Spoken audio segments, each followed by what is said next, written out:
சத்குருவே சிவம், சத்குருவே அனைத்தும். ஒரு குட்டி கதை. ஒரு விவசாயி ஒரு நாள் என்ன பண்ணுறாரு, அவருக்கு நிம்மதி வேணும்னு சொல்லி ஒரு ஜோதிடர்கிட்ட போகிறாரு.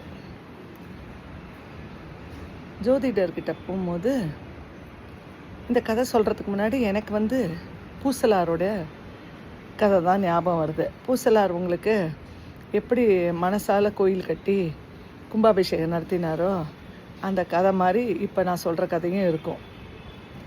ஜோதிடர் என்ன பண்ணுறாரு, ஜோதிடர் இந்த விவசாயி பார்த்த உடனே அந்த ஜாதக கட்டத்தை பார்த்துட்டு அவருக்கு இன்றைக்கி 8 மணிக்கு, ராத்திரி 8 மணிக்கு கண்டம், 8 மணிக்கு மேலே உயிரோடு இருக்க மாட்டார்னு தெரிஞ்சிருது இந்த ஜோதிடர்கிட்ட.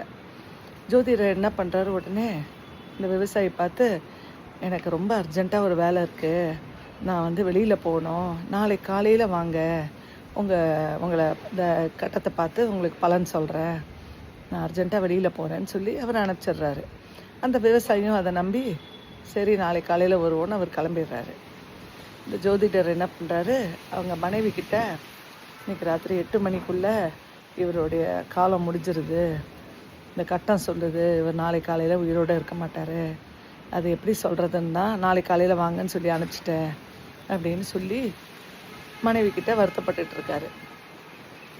விவசாயி என்ன பண்ணுறாரு, பக்கத்துலேயே நடந்து போயிடலாம், கால் போன போக்கலான்னு சொல்லி எப்படி நடந்து போகிறாரு வீட்டுக்கு.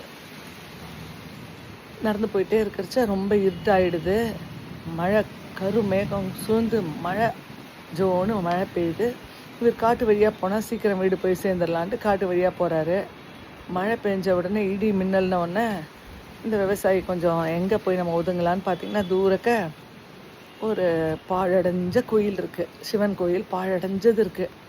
சரி நம்ம அங்கே போய் நிற்போம், மழை நம்மளை கொஞ்சம் மழை நின்றுட்டு அப்புறமா நம்ம நனையாமல் போகலான்னு சொல்லி அங்கே போய் நிற்கிறாரு. பார்த்தீங்கன்னா அங்கே ஃபுல்லாக அரச மரம், புல், புதராக இருக்குது சிவனுடைய கோயிலில். சிவன் பாவம் இப்படி இருக்காரு, என்ன நம்மளுக்கு பணம் வந்துருச்சுன்னா நம்ம நல்லா பெருசாக கட்டலாம், இந்த கோயிலை கட்டலாம் அப்படின்னு சொல்லி மனசுக்குள்ளேயே கற்பனை பண்ணி அங்கே நின்றுக்கிட்டே இந்த கோயிலை பெரிய பிரம்மாண்டமாக கோபுரம் கட்டி ரொம்ப விமர்சையாக கும்பாபிஷேகம் செய்கிறாரு. அந்த மாதிரி மனக்கற்பனை, அப்படியே மனசால கற்பனை பண்ணி கும்பாபிஷேகம் பண்ணுற மாதிரி அவர் ஒரு காட்சிப்படுத்துகிறாரு. அந்த இடத்துல அந்த மழை பெஞ்சிக்கிட்டு இருக்கு, ஆனால் சிவனை பார்த்த உடனே அவருக்கு அந்த நினைப்பு அவர் காட்சிப்படுத்துகிறாரு கும்பாபிஷேகம் பண்ண மாதிரி.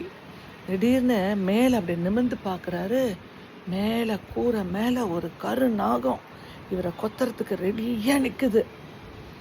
ஐயோ என்ன இது, நம்ம கற்பனை பண்ணி நம்ம கோயில் கும்பாபிஷேகம் செய்கிறோம், பெரிய நாகம் நிற்குதுன்னு அலறி பிடிச்சிட்டு டகால்னு வெளியில் ஓடி வந்துடுறாரு. வெளியில் ஓடி வந்த உடனே அந்த மண்டபம் அப்படியே இடிஞ்சு சுக்கு நூறாக கீழே போயிடுது, தரமட்டமாகிடுது.